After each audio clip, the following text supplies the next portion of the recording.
tonight, what I want to do is tell you a story about a little boy that exhibited incredible courage at the end of his life and left a message that's powerful enough to change the world. This was Jesse McCord Lewis, or is, because I don't use the past tense. Jesse was born at 11 pounds. So he kind of kept that larger-than-life persona about him his whole life. Everything he did was big and loud. So that day, December 14th, 2012, which was the day of the shooting at Sandy Hook Elementary, that day started out like any other day. We got up that morning, and Jesse has an older brother who was 12 at the time.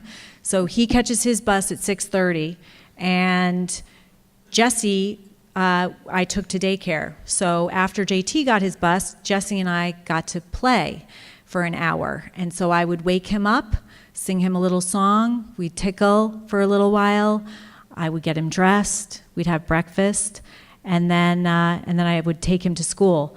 This morning, actually, his father was picking him up, and we walked him out to the gate, say goodbye. We talked about building gingerbread houses, which we were going to do later that day, and I turned around to give Jesse a hug, and I noticed that he had written a note on my car, a little message with his fingernail in the frost, and the note said, "I love you," with hearts on the windows. And that is my goodbye message, I believe, from Jesse when he wrote, "I love you," because that's the last time that I saw him. I noticed a note, a message that Jesse had written on our kitchen chalkboard, and it said, "Nurturing, healing, love." And I looked at that, and I immediately knew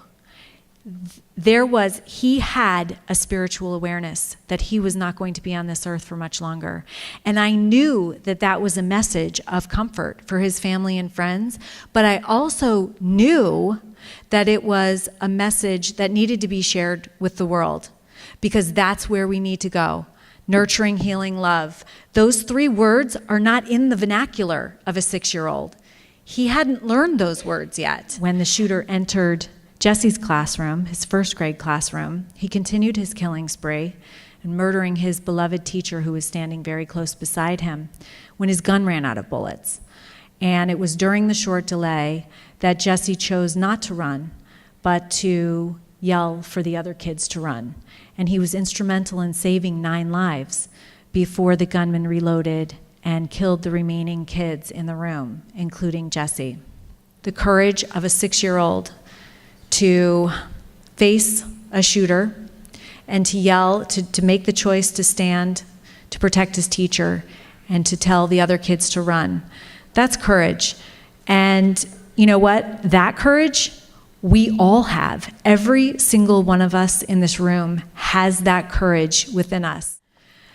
I think that we make two decisions every day when we wake up, whether we know it or not. And there are only 2 that we make every single day and then throughout the day. And it's whether to live and react to things in faith or fear. And the choices that we make based on if we choose faith or fear are very, very different. And I started, even before Jesse died, to consciously choose faith over fear. And that's helped me a lot. This is what forgiveness means to me. I said, I pictured myself as kind of being attached to the shooter, to the person that murdered Jesse, by this thing kind of like an umbilical cord. And we were attached. And all my personal power was draining out of me through the form of anger, through this umbilical cord into the shooter. And I was feeling drained and angry. And then it would just continue to drain me into the shooter. And I carried him around with me everywhere. We were attached. Forgiveness to me was a big set of scissors. And I took the scissors and I cut that cord. I cut that cord. That's not condoning. what he did. What he did was horrendous.